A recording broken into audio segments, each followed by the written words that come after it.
Fala meus amigos, estamos começando aqui mais um vídeo do canal e hoje que acabou a eleição, né, a gente vai fazer um vídeo mais próximo da literatura do que propriamente da política, né, e vamos retomar esse assunto da política mais perto do segundo turno, quando chegar próximo do dia 30 de outubro, né, que vai acontecer o segundo turno, tá?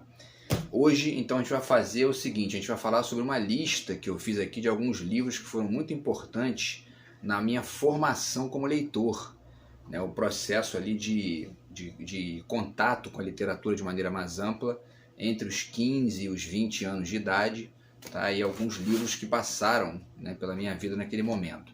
Na verdade, eu já tinha um itinerário bem extenso com os quadrinhos, né, que é enfim, contato desde a infância, quando a minha avó contava as historinhas para mim, quando eu nem sabia ler ainda, e depois como colecionador, né, em contato com, enfim, com a Disney, com o Maurício de Souza, com, enfim, Lulu e Bolinha, uma série de coisas interessantes nesse nível, né. E aí depois com a escola e tal, você vai entrando em contato com os livros, vai se aproximando ali desse universo dos livros e, enfim, no meu caso foi um amor à primeira vista, evidentemente, tá? E aí eu vou fazer o seguinte, eu vou mostrar alguns livros para vocês aqui agora que são daquela época, né? Que eu li entre os 15 e os 20 anos e que me ajudaram enfim, ajudaram a formar o leitor que eu sou até hoje. Tá, pessoal? Então vamos lá. O primeiro dessa lista é O Origem das Espécies, do Charles Darwin. Tá vendo aqui? Esse livro é um livro importantíssimo da história da ciência, né?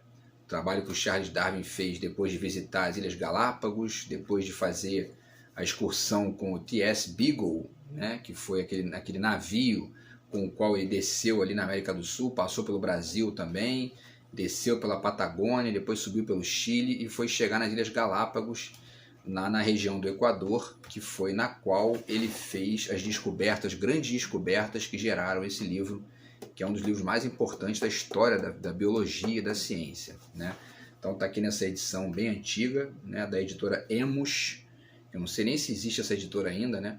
Mas enfim, tá? É um livro muito interessante. E eu li esse livro aqui, eu devia ter mais ou menos uns 15, né? Entre ali mais ou menos 15, 17 anos. Tá? E foi um livro importantíssimo para mim, porque inclusive ele me fez descobrir que eu tinha um interesse grande em ciência, em biologia. E eu cheguei a fazer biologia quase um ano na Santa Úrsula, quando eu fiz 19 anos. Né? Então é um livro muito importante para mim, tá? E além de tudo, né, ele carrega também essa coisa do pensamento científico, né, porque o Darwin era nitidamente um cientista, ele tinha aquela cabeça de cientista, de pesquisador, investigador da realidade, né, um sujeito rigoroso, né, um cara que tinha um compromisso ali com o conhecimento, com a ciência, e isso também foi norteando ali, foi, enfim, mostrando para mim um caminho na minha vida, tá? Intelectual, tá certo? Então tá aí A Origem das Espécies, do Charles Darwin. Esse é o primeiro livro da lista de hoje, tá? Se não me engano tem 11 livros, tá? Que eu vou mostrar para vocês aqui que fizeram parte, né, daquele processo de formação, tá? Outro livro é um livro de um garoto, na verdade, né? Esse autor aqui é o André Dispoli Cancian, Ateísmo e Liberdade, tá? Aqui é um livro que eu comprei pela internet, né? Nos primórdios da internet, quando começou a internet. E, enfim, esse autor, o André Dispoli Cancian, ele nasceu em 82, inclusive ele é 7 anos mais novo que eu, ele deve estar fazendo 40 anos agora esse ano. E esse livro aqui, Ateísmo e Liberdade, foi um livro muito interessante para mim, muito importante também, que ele escreveu, porque, enfim, entrar em contato com, né, um autor que tinha ali já conexão com a filosofia, né? Porque ele escreveu esse livro muito novo, na verdade, ele era, né, adolescente ainda, e enfim, é um livro muito interessante porque ele fala sobre o ateísmo, fala sobre filosofia, sobre Nietzsche, né? Enfim, ele cita diversos autores de várias correntes de pensamento, ele cita o Cioran também, que foi um filósofo que depois eu fui ler quase tudo dele, e ajudou também a formar o meu ateísmo, né? Porque eu sou ateu, as pessoas que me conhecem, né? Eu não tenho religião, não tenho conexão com a religião, conexão de né, de afeto, vamos dizer assim, né? Eu tenho uma conexão política de entender que existe, né, a necessidade de se respeitar, né, que tem que haver a liberdade de culto e tudo mais. Eu respeito muito isso, mas a minha perspectiva pessoal é o ateísmo. Eu não acredito na existência de figura divina, enfim, né, e não tenho essa conexão. Minha conexão é mais com a filosofia, com a política, com a literatura, do que com a religião, né? E esse livro me ajudou muito, porque é um livro que ele pensa justamente o ateísmo nessa perspectiva humanista, né, e de conexão com o pensamento científico, que é mais ou menos a mesma coisa que norteava a cabeça do Darwin, né? Tanto é que o Darwin foi muito atacado pelos religiosos da época por ter sugerido que o ser humano tinha vindo do macaco, né, coisas do tipo, quer dizer.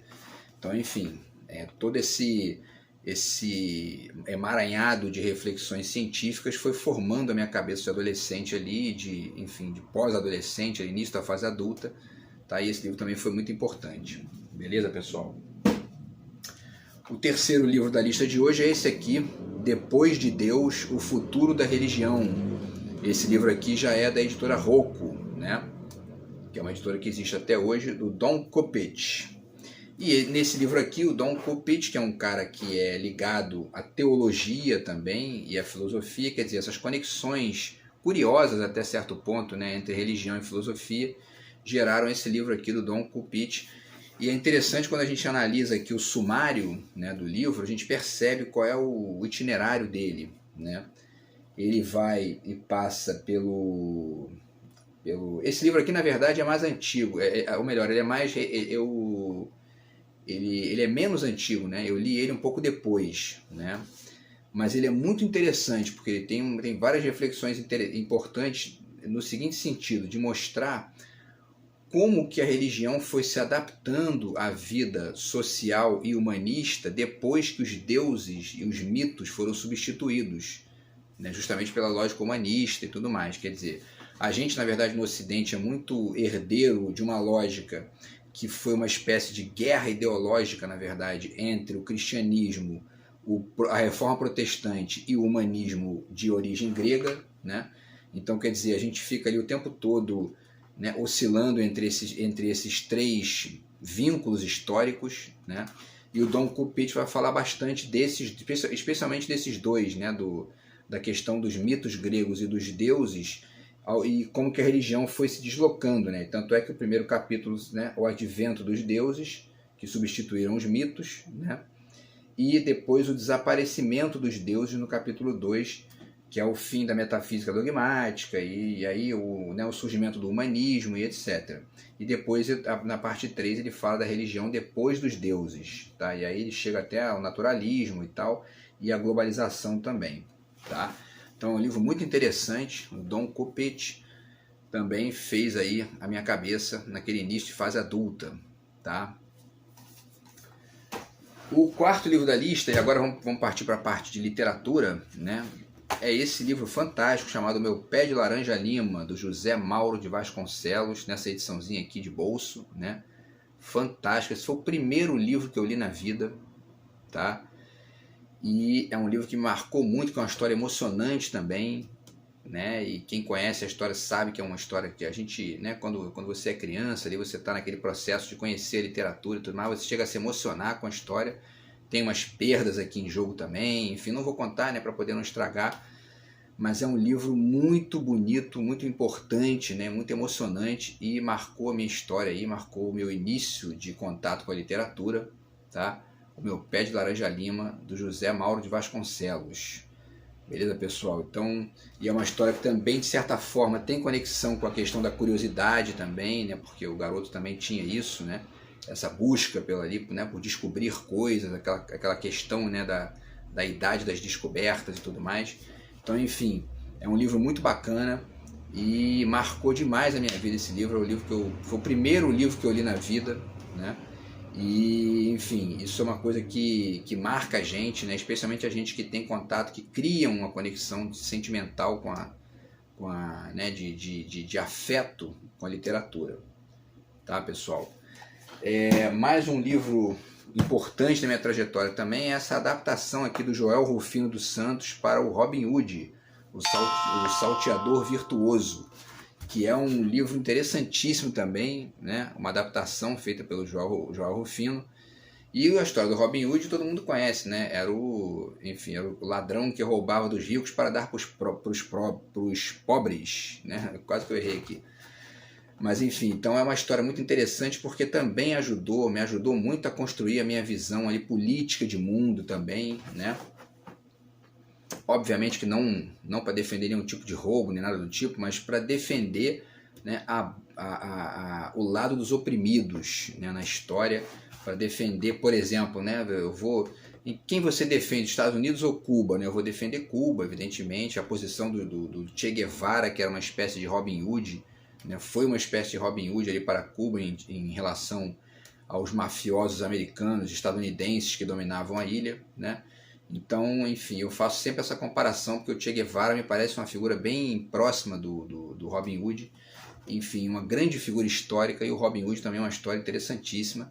E aqui, na verdade, é uma adaptação, né? Quem conhece literatura sabe que existe uma diferença entre tradução e adaptação, né?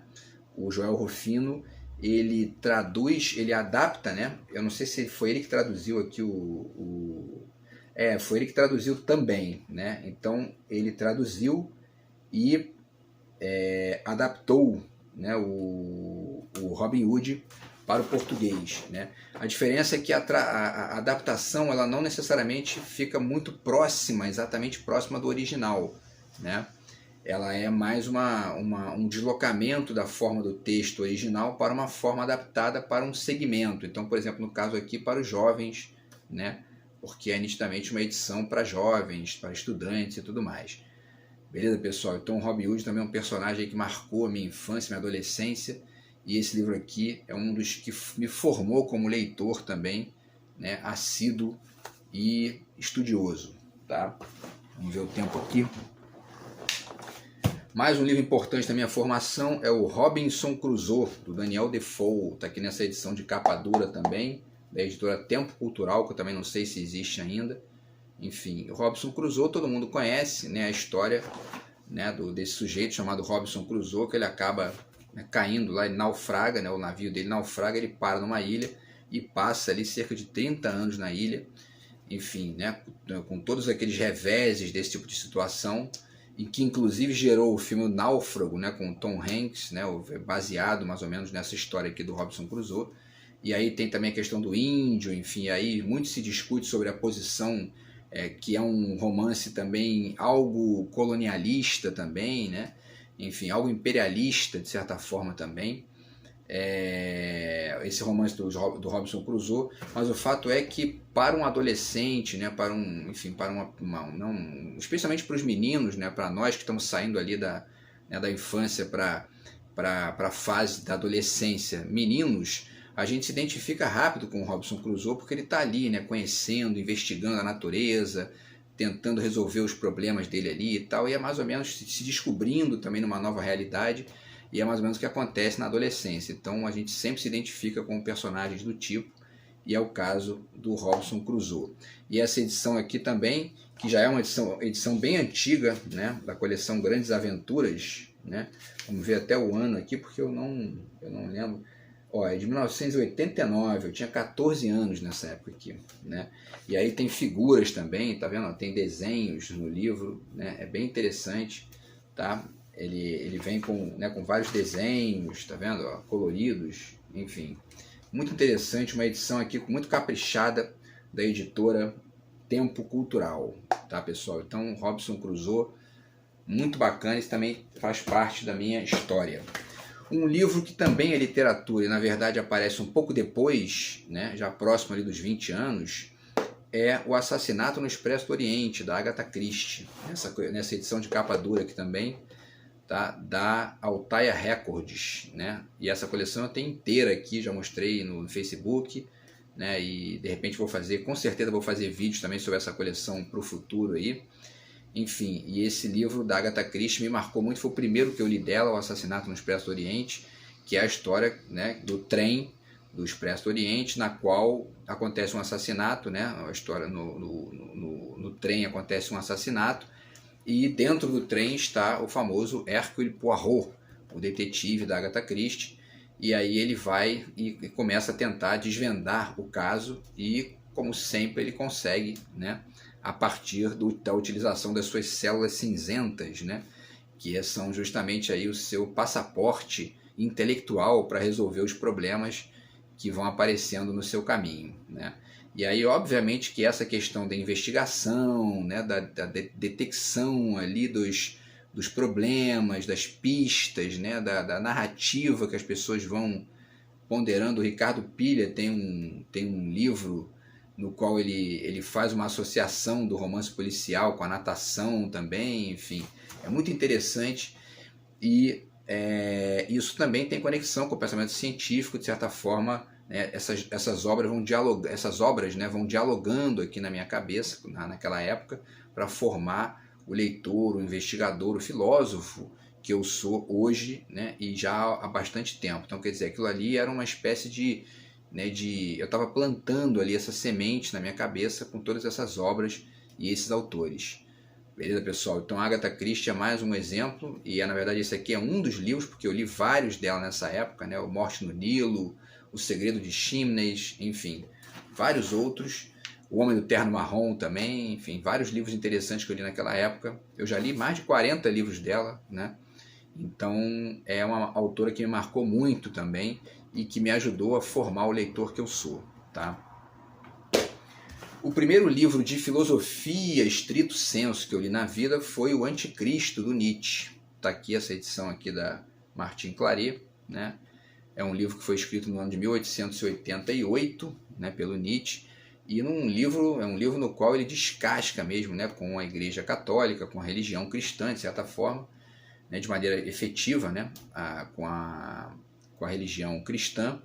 E é isso, né, porque a grande defesa do Nietzsche, né, era da filosofia em oposição à moral, né, ao moralismo, e uma das bases da crítica dele era justamente criticar essa moral pela via de uma crítica ao cristianismo, né? Tem vários livros, quase todos os livros dele ele fala sobre isso, mas nesse aqui, no Anticristo, ele faz uma análise mais detalhada, mais específica, né, mais direta do cristianismo e das contradições, né, dos evangelhos e tal, enfim, e de vários assuntos conectados com a igreja cristã e com o moralismo cristão, né, e o quanto que a filosofia pode ajudar a superar, né, essas limitações do pensamento religioso. E aí tá até aqui atrás tem um trecho que ele diz, né: este livro destina-se aos homens mais raros, talvez nem possa encontrar um único sequer, só o futuro me pertence, a homens que nascem póstumos. Essa coisa bem enfática do Nietzsche, né, que ele realmente acreditava muito no que ele fazia. Isso inclusive se configura no índice do Ecce Homo, né, do Ecce Homo, que é o livro dele lá, um dos últimos livros que resumem, na verdade, a obra dele. Mas, enfim, o Anticristo também me informou, porque está naquele mesmo esquema do Ateísmo e Liberdade, né, do Depois de Deus, do Don Coupet, e de outros aqui que eu ainda vou falar. Tá, pessoal? Quer dizer, essa crítica da religião, porque, de certa forma, você se descobre muito cientista ou filósofo, enfim, né, quando você... Em muitos casos, né, a gente se descobre cientista ou filósofo se desmembrando do pensamento religioso, né, porque existe uma diferença radical entre o pensamento de matriz religiosa, né, que é muito mais baseado na crença e na fé,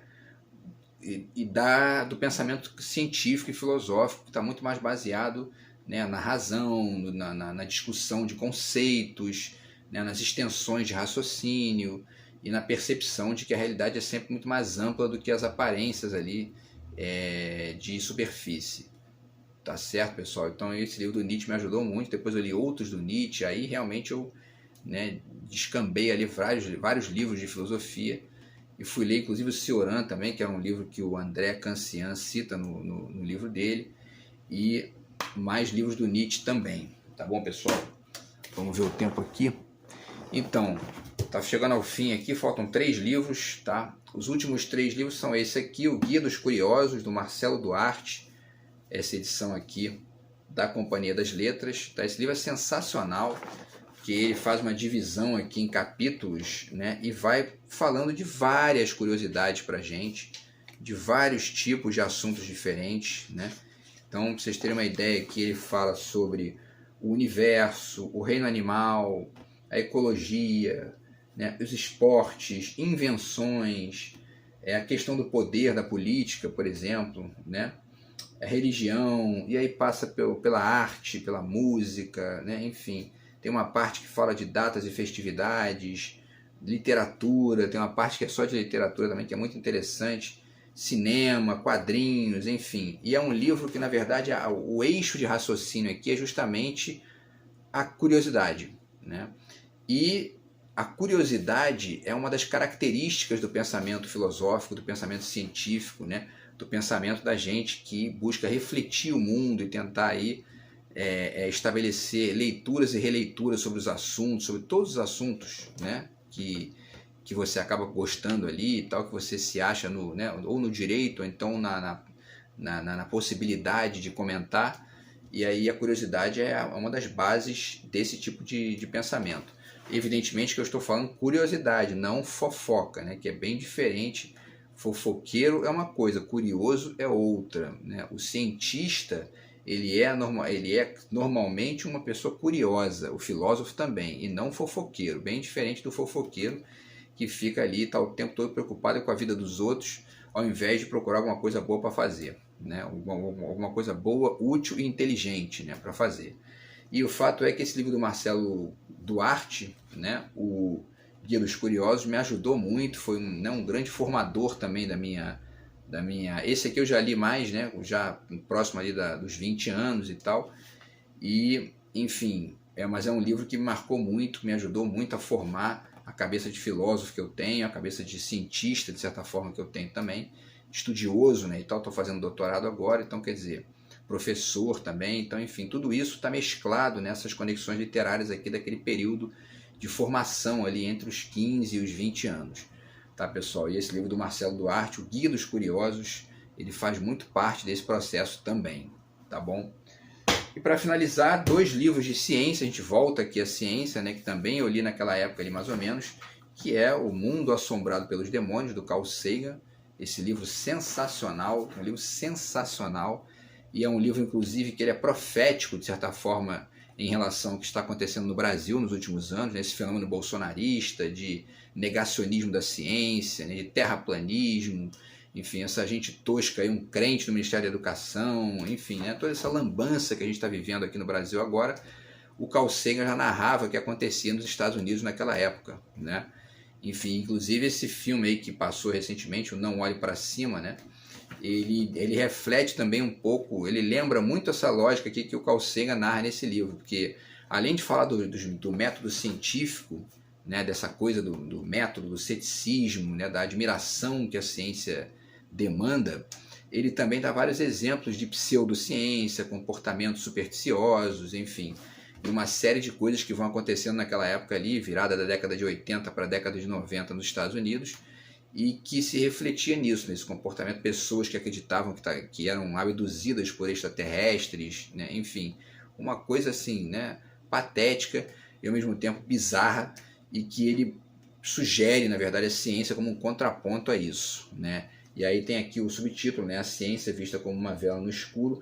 Eu não gosto muito desse subtítulo porque as minhas leituras de filosofia, né, me obrigam a dizer que existe uma grande verdade na sombra também, que são as contribuições do barroco, do romantismo, enfim, né, de certa forma, e que, enfim, e esse título do Carl Sagan parece um pouco aquela coisa ou melhor, esse subtítulo, né, parece um pouco aquela coisa da caverna do Platão, né, que as sombras são sempre a ignorância e a luz é o conhecimento. De qualquer maneira, ele está fazendo uma metáfora aqui, né, e essa metáfora tem o objetivo de passar a ciência como uma ferramenta para a gente poder ampliar o nosso olhar de mundo e combater, né, essa lambança que a gente vê aí, enfim, terraplanismo, fake news, né, e o diabo que seja aí, um monte de coisa absurda acontecendo, e a ciência pode ser um contraponto, e deve ser, né, um contraponto importante a isso, tá, pessoal? Então esse livro aqui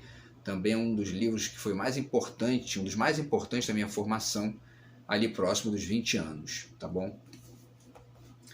E aí, para finalizar, né, vamos ver o tempo aqui, para finalizar, vamos chegando ao meu xará, Marcelo Gleiser, tá aqui, ó, A Dança do Universo, dos Mitos de Criação ao Big Bang.